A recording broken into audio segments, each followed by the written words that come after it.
رسميا رحيل أوسوريو، وكمان رحيل أحمد فتوح. هقولك على كل التفاصيل الكاملة في الفيديو ده، وهقولك مين هو بديل أوسوريو، وهقولك فتوح رايح فين والموضوع انتهى. السلام عليكم.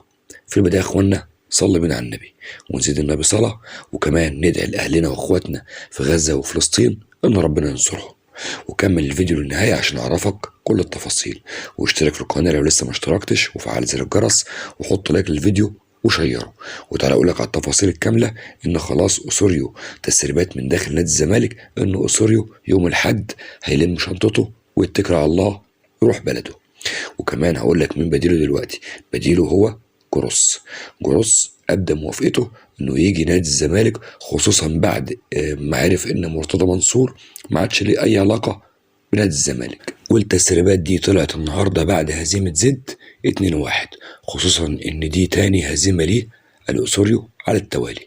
وحتى الأستاذ عمرو الدرديري طلع على صفحته النهارده على الفيسبوك في وقت متأخر وأكد التسريبات دي. وطبعا بدأت ردود الفعل تطلع على التسريبات دي، خصوصا ان في معلومات بتقول وبتأكد ان جروس بيعاني من مرض سرطان الكبد وبتعالج منه بسبب المرض اللعين ده.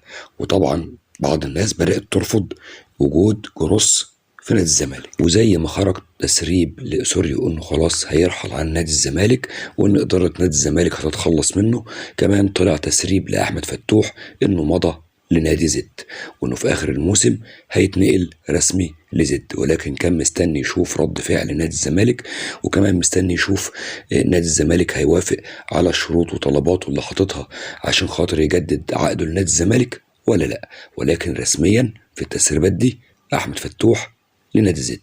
بس كده. يا رب يكون الفيديو عجبكم. سلام عليكم.